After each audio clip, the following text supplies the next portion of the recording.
나는 그날 병실 문 앞에서 발을 멈췄다. 안에서 들리는 아버지의 헛기침 소리.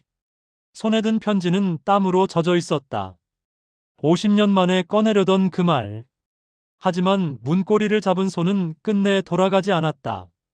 그리고 다음 날 아침, 아버지는 눈을 감으셨다. 아침 햇살이 창문으로 비집고 들어올 때 나는 아내의 목소리에 잠에서 깼다. 여보, 전화 왔어요. 수화기 너머로 들려온 건 조카의 떨리는 목소리였다. 큰아버지? 아버지께서? 병원 이름을 듣는 순간 나는 이미 옷을 챙기고 있었다. 73세의 내 몸은 예전 같지 않았지만 그 순간만큼은 젊은이처럼 움직였다. 차를 몰고 가는 2시간 내내 라디오에서는 옛날 노래가 흘러나왔다. 1974년에 유행했던 그 노래. 아버지가 즐겨 부르시던. 왜 하필 이 노래가. 나는 라디오를 껐다. 병원 주차장에 차를 세우고 한참을 그대로 앉아 있었다. 대시보드 위에 낡은 사진 한 장. 20년 전 어머니 칠순 잔치 때 찍은 가족 사진이었다.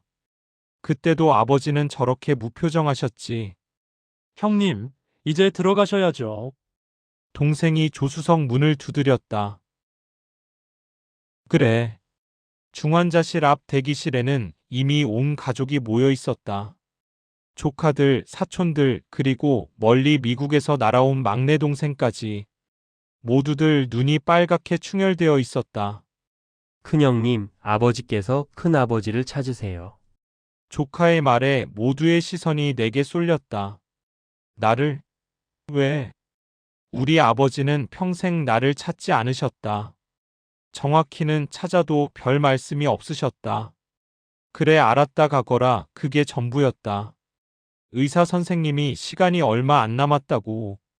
간호사가 문을 열어줬다. 복도를 걷는 내 발걸음은 납덩이처럼 무겁였다. 삑삑삑. 생명유지장치 소리만이 울려 퍼지는 병실. 산소 마스크를 쓴 아버지의 얼굴은 무섭도록 작아져 있었다.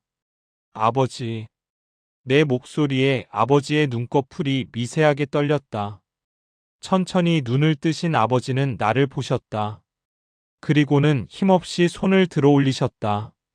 뭔가 말씀하시려는 것 같았다. 나는 귀를 가까이 대었다. 서랍. 네. 서랍이요? 집. 책상.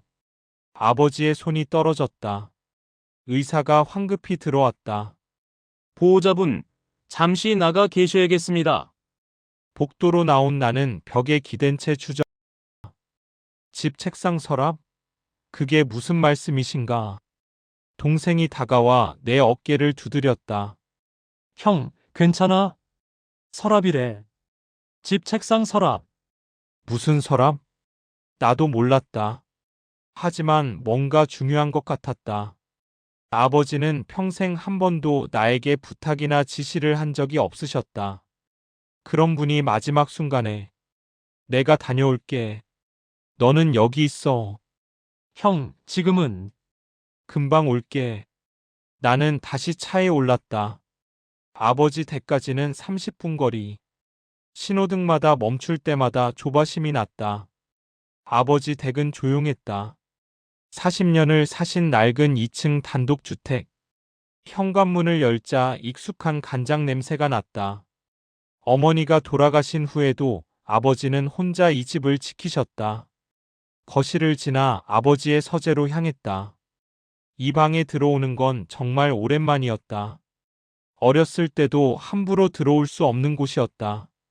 책상 앞에 섰다. 오래된 티크 원목 책상. 표면은 세월의 흔적으로 반들반들했다. 서랍을 열었다. 첫 번째 서랍에는 오래된 서류들이 가득했다.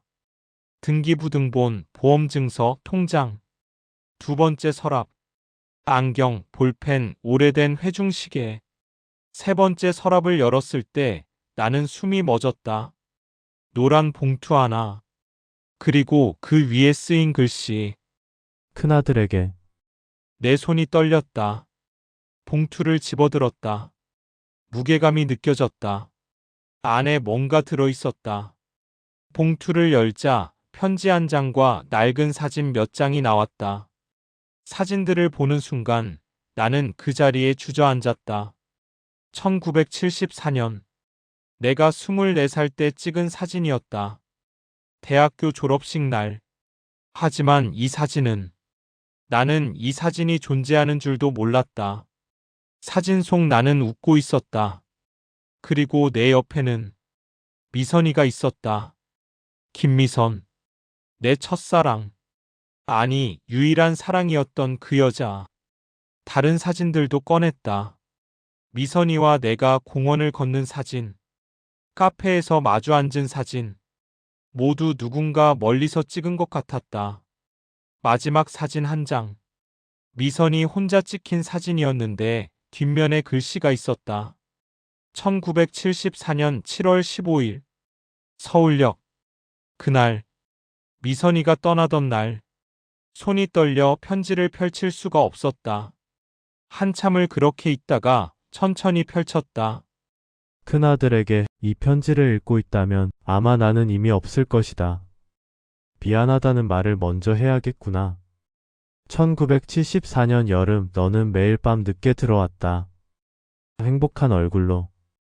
너를 그렇게 행복하게 만든 사람이 있다는 걸 나는 알고 있었다.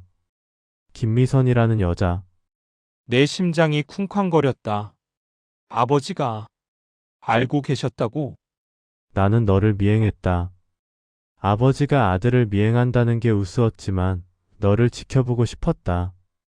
내가 좋아하는 사람이 어떤 사람인지 알고 싶었다. 사진들은 그때 내가 찍은 것이다. 이 사진들을 보면서 나는 생각했다. 저렇게 웃는 얼굴을 집에서는 한 번도 본 적이 없는데라고. 눈물이 핑 돌았다. 편지를 계속 읽었다. 그러던 어느 날 그 여자의 어머니가 나를 찾아왔다.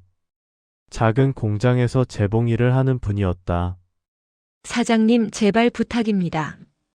우리 딸을 그냥 보내주세요. 그분은 무릎을 꿇었다. 나는 황급히 일으켜 세웠다. 무슨 말씀이십니까? 우리 딸이 사장님 아드님을 만나는 거 압니다. 근데요, 우리 딸은 병이 있습니다. 심장병이라고 했다. 태어날 때부터. 큰 수술을 해야 하는데 돈이 없어서 미뤄왔다고. 그런데 최근 들어 상태가 나빠져서 이제는 더 이상 미룰 수 없게 됐다고. 나는 편지를 잡은 손에 힘을 줬다. 미선이가 병이 있었다고? 미국에 있는 친척한테 가서 수술을 받기로 했습니다. 다음 주에 떠납니다. 그런데 우리 딸이 아드님을 못 잊어 합니다. 제발 말려주세요. 나는 그날 밤 한숨도 못 잤다. 너에게 말해야 하나 말아야 하나. 그런데 다음날 네가 먼저 말했지. 아버지, 제가 만나는 여자가 있습니다. 결혼하고 싶습니다. 너는 처음으로 나를 똑바로 쳐다보며 말했다. 너의 눈에는 확신이 있었다. 나는 그때 가장 잔인한 선택을 했다. 편지를 읽는 내 손은 더 이상 떨리지 않았다.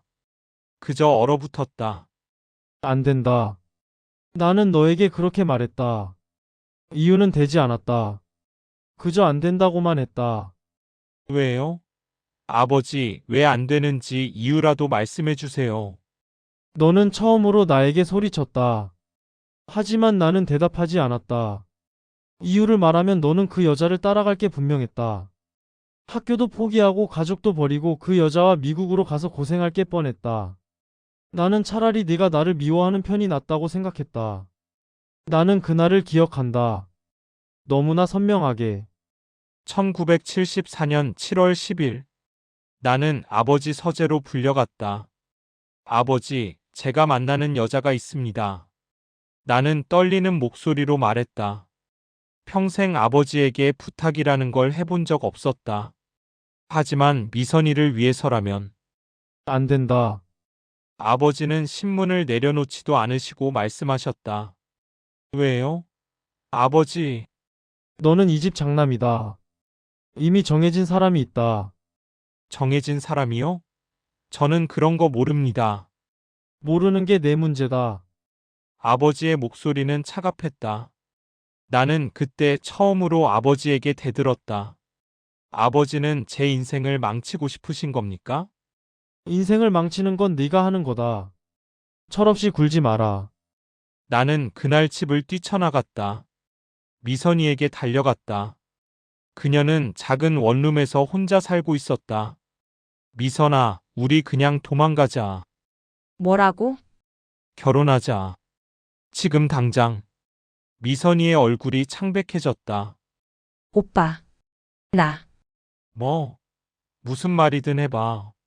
나는 다 받아들일 수 있어. 그때 미선이가 울음을 터뜨렸다. 나는 당황해서 그녀를 안았다. 왜 울어? 내가 뭘 잘못했어? 오빠. 미안해. 나. 다음 주에 미국에 가. 뭐, 친척 집에 가서 일 좀 배우고 올게. 얼마나? 모르겠어. 1년? 아니면 2년? 나는 그때 알았다. 뭔가 잘못됐다는 걸. 미선아, 나한테 숨기는 거 있지? 없어. 정말 없어. 하지만 그녀의 눈은 거짓말을 하고 있었다. 편지를 계속 읽었다. 나는 그 여자의 어머니에게 돈을 줬다. 수술비 전액. 그리고 부탁했다. 아드님한테는 비밀로 해주세요. 그냥 인연이 아니었던 걸로 해주세요. 그분은 눈물을 흘리며 고개를 숙였다. 정말 감사합니다. 제 딸 목숨을 살려주시는 겁니다. 평생 은혜 잊지 않겠습니다. 나는 너에게 거짓말을 했다. 이미 정해진 사람이 있다고. 사실은 없었다. 나는 그저 시간을 끌고 싶었다. 그 여자가 떠날 때까지. 7월 15일 나는 서울역에 갔다. 멀리서 지켜봤다. 그 여자는 혼자였다. 휠체어에 앉아서 어머니의 부축을 받으며 네가 오지 않기를 바라는 마음과 네가 와서 작별이라도 하기를 바라는 마음이 싸웠다. 너는 오지 않았다. 아니, 왔다가 돌아갔다. 나는 봤다. 대합실 저 끝에서 너는 그 여자를 바라보고 있었다. 1시간 내내. 하지만 끝내 다가가지 않았다. 기차가 떠났다. 그 여자는 창가에 앉아서 계속 역 쪽을 바라봤다. 너를 찾고 있었다. 너는 기둥 뒤에 숨어서 울고 있었다. 나는 그날 내가 얼마나 잔인한 아버지인지 깨달았다. 편지를 쥔 내 손에서 물방울이 떨어졌다. 눈물이었다. 그 후 너는 변했다. 말이 없어졌다. 웃지 않았다. 그냥 살아있기만 했다. 6개월 후 나는 내게 선을 보게 했다. 너는 거부하지 않았다. 그저 네 라고만 대답했다. 그렇게 너는 지금의 내 아내를 만났다. 착한 여자였다. 너를 잘 챙겼다. 하지만 나는 알고 있었다. 너의 마음은 여전히 그곳에 있다는 걸. 결혼식 날 너는 웃지 않았다. 사진 찍을 때만 억지로 웃었다. 나는 그 모습을 보며 내가 너의 인생을 망쳤다고 생각했다. 하지만 시간이 지나면서 너는 좋은 남편이 됐다. 좋은 아버지가 됐다. 아내를 잘 대했고 아이들을 잘 키웠다. 그래서 나는 생각했다. 내가 옳은 선택을 한 건가? 아니었다. 나는 편지를 무릎 위에 놓고 얼굴을 감쌌다. 50년 전 그날이 선명하게 떠올랐다. 서울역. 나는 정말로 거기 있었다. 대합실 구석에서 미선이를 바라보고 있었다. 그녀는 휠체어에 앉아 있었다. 창백한 얼굴로. 나는 그때 처음 알았다. 그녀가 아프다는 걸. 왜 말하지 않았을까? 왜 나에게 숨겼을까? 나는 다가가고 싶었다. 하지만 발이 떨어지지 않았다. 아버지의 말이 머릿속에 맴돌았다. 철없이 굴지 마라. 나는 그때 생각했다. 내가 다가가면 미선이는 미국에 가지 못할지도 모른다. 나 때문에 치료를 포기할지도 모른다. 그래서 나는 숨어 있었다. 기차가 떠날 때까지. 미선이는 계속 역을 바라봤다. 나를 찾고 있었다. 하지만 나는 끝내 나타나지 않았다. 기차가 떠난 후 나는 화장실로 달려가서 1시간 동안 울었다. 그게 마지막이었다. 나는 그 후로 단 한 번도 울지 않았다. 편지의 마지막 장을 펼쳤다. 1978년 나는 그 여자의 소식을 알아보았다. 미국에서 수술을 받고 건강을 회복했다고 했다. 그리고 거기서 결혼했다고. 나는 그 소식을 내게 말하지 않았다. 이미 너에게는 가정이 있었고 아이도 있었다. 하지만 1985년 그 여자가 한국에 돌아왔다. 남편과 함께. 나는 우연히 거리에서 그들을 봤다. 그 여자는 건강해 보였다. 행복해 보였다. 나는 안도했다. 내 선택이 적어도 그 여자의 목숨을 살렸구나. 2003년 그 여자의 어머니가 돌아가셨다. 나는 조문을 갔다. 그 여자도 거기 있었다. 우리는 눈이 마주쳤다. 그 여자는 나를 알아봤다. 고개를 숙여 인사했다. 나도 인사를 받았다. 그날 밤 그 여자가 나에게 전화를 했다. 사장님, 제가 알아도 되는 걸까요? 왜 그러셨는지. 나는 모든 걸 말했다. 그녀의 어머니가 나를 찾아왔던 것, 내가 너를 막았던 것, 모든 것. 그 여자는 한참 동안 말이 없었다. 그리고 이렇게 말했다. 감사합니다. 그리고 미안합니다. 저 때문에. 아니요. 내 선택이었습니다. 그분은 행복하신가요? 나는 대답할 수 없었다. 너는 책임감 있는 남편이고 헌신적인 아버지였다. 하지만 행복한가? 모르겠습니다. 그럼 제가 편지를 써도 될까요? 사과라도 하고 싶어서요. 안 됩니다. 이미 지나간 일입니다. 그 여자는 울먹이며 전화를 끊었다. 내 손에서 편지가 떨어졌다. 2003년. 그때 미선이가 한국에 있었다고. 그리고 아버지와 통화를 했다고. 편지를 다시 집어들었다. 마지막 문단이 남아 있었다. 아들아, 나는 평생 너에게 사과하지 못했다. 말없이 지켜보기만 했다. 너는 좋은 사람이 됐다. 하지만 행복한 사람은 되지 못했다. 그게 내 탓이다. 이 편지를 읽고 있다면 나는 이미 없을 것이다. 하지만 한 가지만 알아주길 바란다. 나는 네가 미워서 그런 게 아니었다. 너를 사랑했기 때문이었다. 잘못된 사랑이었을지도 모른다. 하지만 그게 내가 할 수 있는 최선이었다. 마지막 봉투에 주소가 하나 들어있다. 그 여자의 주소다. 2010년 그 여자의 남편이 돌아가셨다. 그 여자는 지금 혼자 살고 있다. 만나러 가라는 건 아니다. 하지만 내게 선택권은 주고 싶었다. 50년 전에 내가 빼앗아간 선택권을. 미안하다, 아들아. 그리고 사랑한다. 편지가 끝났다. 나는 바닥에 주저앉아서 한참을 움직이지 못했다. 50년. 50년 동안 나는 아버지를 원망했다. 차갑고 냉정하고 내 인생을 망친 사람이라고 생각했다. 하지만 아버지는 나를 지키려고 했던 거였다. 잘못된 방법으로.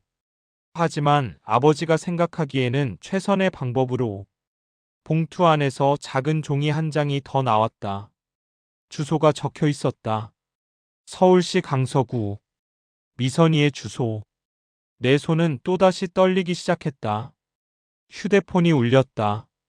동생이었다. 형, 어서 와. 아버지가. 알았어. 지금 간다. 나는 편지와 사진들을 다시 봉투에 넣었다. 그리고 주소가 적힌 종이를 한참 바라봤다. 50년 만에 미선이를 만날 수 있다. 그녀도 혼자다.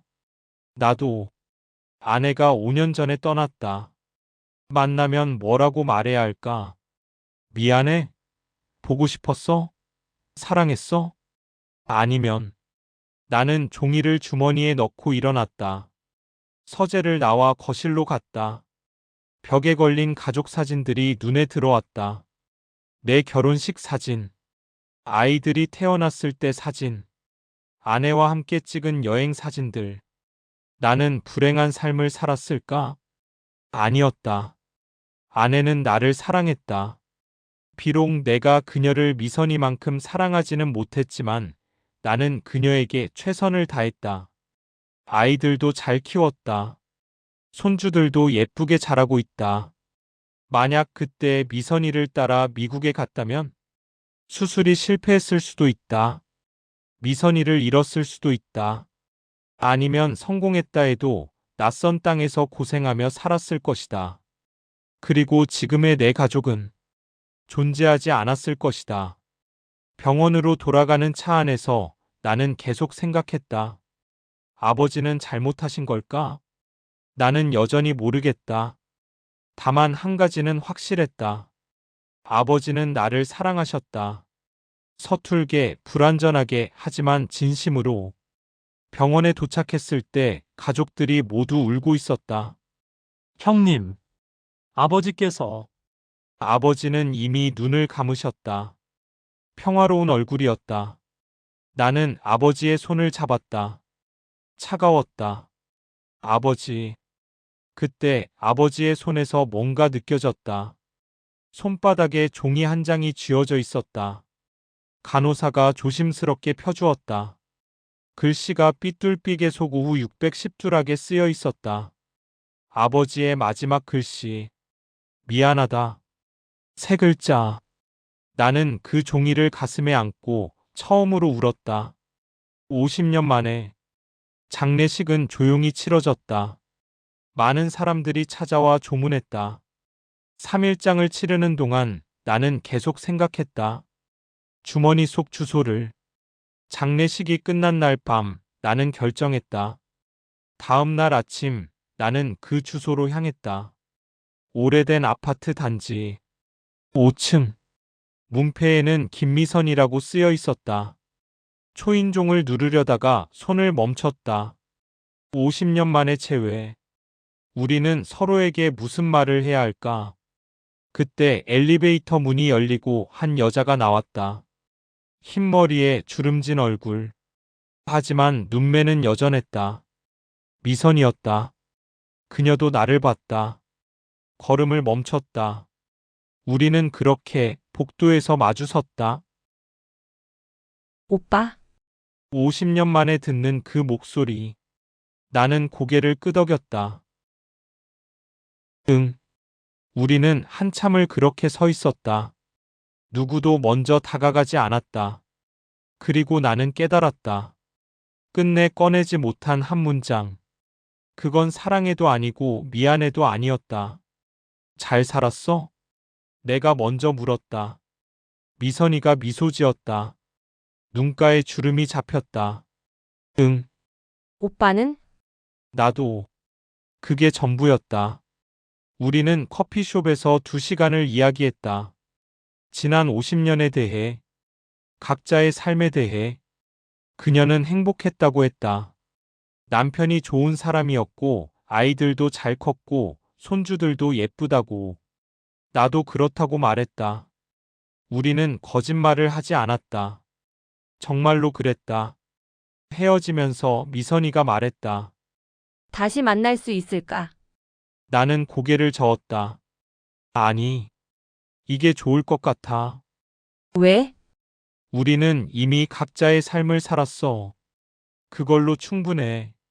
미선이는 한참 나를 바라보다가 고개를 끄덕였다. 그래. 오빠 말이 맞아. 그녀가 돌아서려다가 다시 돌아봤다. 그래도 오빠 아버지께 감사하다고 전해줘. 제 목숨을 살려주셨다고. 응. 그리고 오빠도 좋은 삶 살아줘서 고마워. 나는 대답하지 못했다. 그저 고개만 끄덕였다. 미선이는 웃으며 손을 흔들고 갔다. 나는 그 자리에 서서 그녀가 사라질 때까지 지켜봤다. 집으로 돌아오는 길 나는 아버지 산소를 들렀다. 묘비 앞에 앉아서 한참을 말없이 있었다. 아버지. 바람이 불었다. 저는 아직도 모르겠어요. 아버지가 오르셨는지. 구름이 지나갔다. 하지만 이해는 해요. 나는 주머니에서 주소가 적힌 종이를 꺼냈다. 그리고 라이터로 태웠다. 종이가 재가 되어 바람에 날아갔다. 이제 됐어요, 아버지. 이제 편히 쉬세요. 그날 밤 나는 오랜만에 편히 잤다. 꿈속에서 나는 24살이었다. 그리고 미선이와 공원을 걷고 있었다. 그녀가 웃으며 말했다. 오빠, 우리 다음 생에 만나자. 다음 생? 응. 그때는 아무 방해도 없이. 그냥 우리 둘이서. 나는 그녀의 손을 잡았다. 그래. 다음 생에. 끝.